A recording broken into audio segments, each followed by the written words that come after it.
Shout out sa lahat ng Pilipino sa buong mundo, sa mga OFW, sa mga taga Davao. Shout out sa inyong lahat, mga kababayan ni Duterte. Alam niyo mga kababayan, sinusubaybayan ko itong House Committee hearing on drug proliferation and Bilibid prison.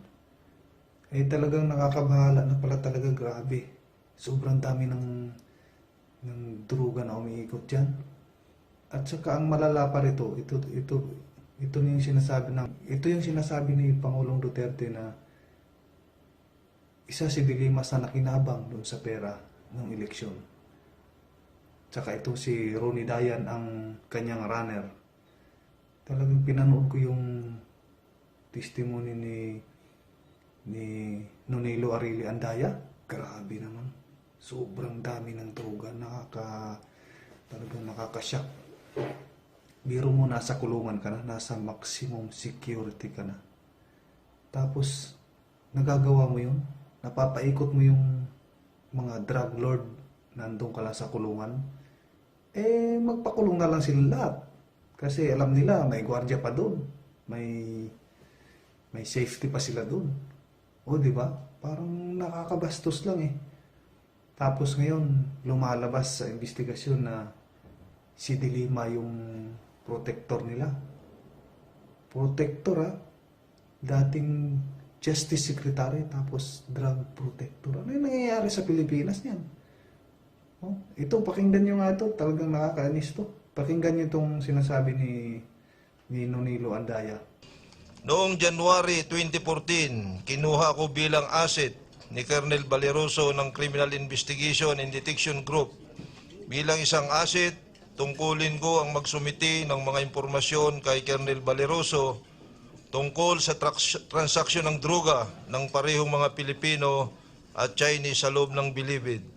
Sa kurso ng aking pagiging asset, doon ko natuklasan na si Ben Marcelo ng BCJ ang may pinakamalaking supply ng droga.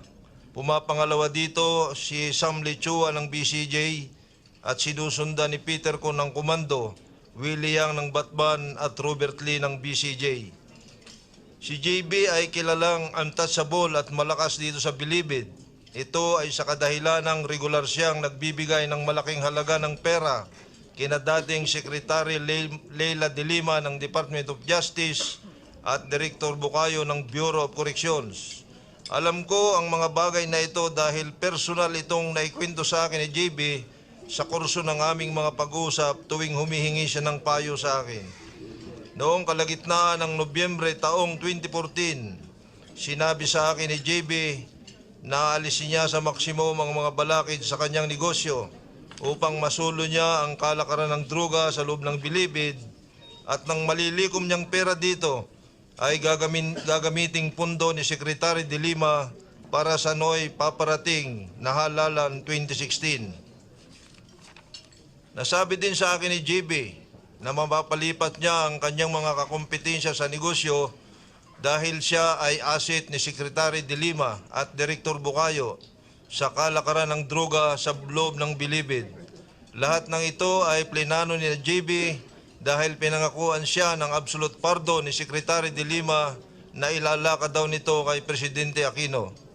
Noong December 2014, nagkaroon ng raid dito sa Maximum Security Compound at nagresulta ito sa paglipat ng 19 high-profile inmates sa NBI. Simula noon, nasulo na ni JB Sebastian ang kalakaran ng droga sa loob ng Maximum.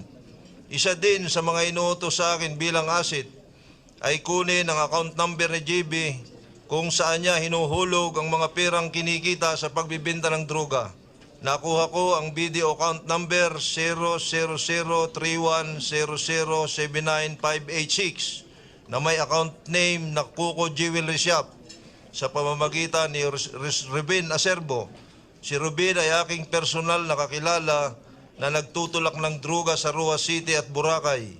Siya ay pinakilala ko kay Gis Arsenal na Chief Escort ni JB na nagbibinta naman ng droga kay Ruben at nagbigay ng nasabing account number sa kanya upang doon ay may deposito ang bayad sa nabintang droga. Sa pagiging asset ko, lahat ng impormasyon na aking nakulikta ay binibigay ko sa CIDG sa pamamagitan ni Colonel Valeroso.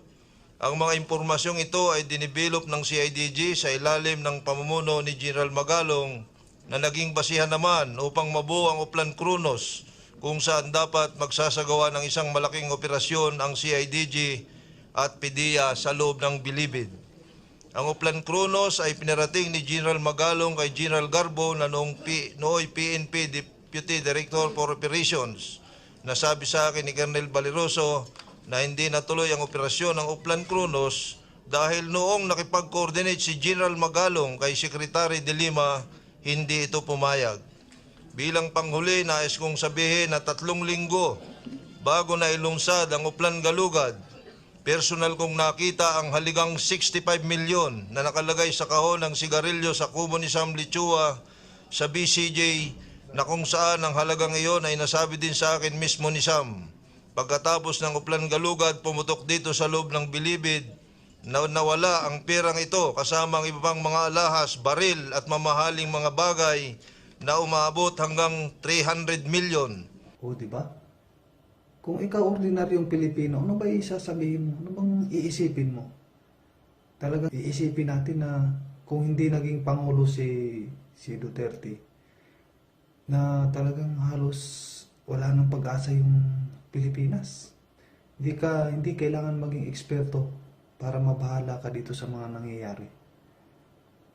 Tingnan mo, mayroon pang tinatanong si Nonilo na pera nung pagkatapos ng raid. Mahal na Presidente, saan po kaya napunta yung nakumpiska na pera sa Bilibid na humigit kumulang sa 300 million including expensive assorted jewelries? Kay De Lima po itiran over by NBI agents at right thereafter the raid sa newspaper ay 1.6 million na cash na reported recovered o six items na cash. Hindi niya may tatanggi yun, sir, alam ng buong Bilibid o baka ginamit sa eleksyon. Nasaan na nga ba yung pera na yun? De Lima. Baka nasa iyo yun. Ginamit mo nung eleksyon. O yan yung iisipin namin mga ordinaryong Pilipino. Tapos sasabihin mo si JB Sebastian, asset mo nung una. Tapos binawi mo ngayon, asset ng government. O baka asset mo lang talaga siya. Ibig sabihin, kasabwat doon sa loob para magpatakbo. Patakbuhin yung mga malalaking drug lords para suportahan ka doon sa eleksyon.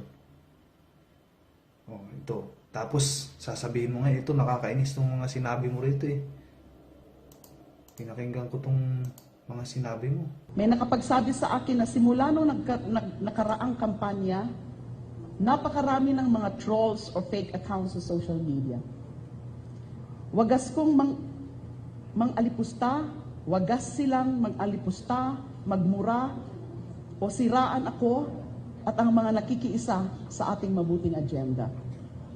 Pero ngayon po, I feel na dumadami po ang sumusuporta, dumidepensa sa ating mga pinaglalaban. Mga totoong tao po ito, na may totoong prinsipyo at totoong nagmamalasakit sa Pilipinas. Nakakainis na nakakatawa lang yung mga sinasabi ni De Lima. Yung mga sumusuporta daw sa kanya, ito daw yung sumusuporta sa magandang agenda niya. Ano ba yung magandang agenda sinasabi mo? Ay yung siraan ng ating presidente tapos makipagsabuatan doon sa mga international media. Nananawagan ka pa doon sa ICC. At saka, yung supporter mo kamo yun yung mga tunay na tao at may prinsipyo. Ay, anong tawag mo doon sa 16 million na bumuto kay President Duterte? Anong tawag doon? Ikaw talaga, De Lima.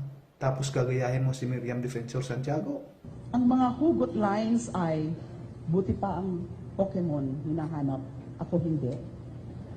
O kaya naman ay nauso ang mga hashtag I woke up like this, hashtag just saying, at hashtag OOTD or outfit of the day. Nakaabot sa akin na ngayon po ay trending na ang hashtag every woman, hashtag Laban Laila, at hashtag di ka nag-iisa. Oh, mga kababayan, trending daw ang hashtag hindi ka nag-iisa. Tama naman siguro. Hindi ka nag-iisa kasi kasama mo si Trillanes. Tsaka may hashtag din akong alam para sa'yo. Bubulong ko ha. Ito, pakinggan nyo. Pakinggan mo to, para sa'yo to, Dilema. Hashtag mag-resign ka na. May isa pa. Hashtag makukulong ka na. Kasama mo si Matubato.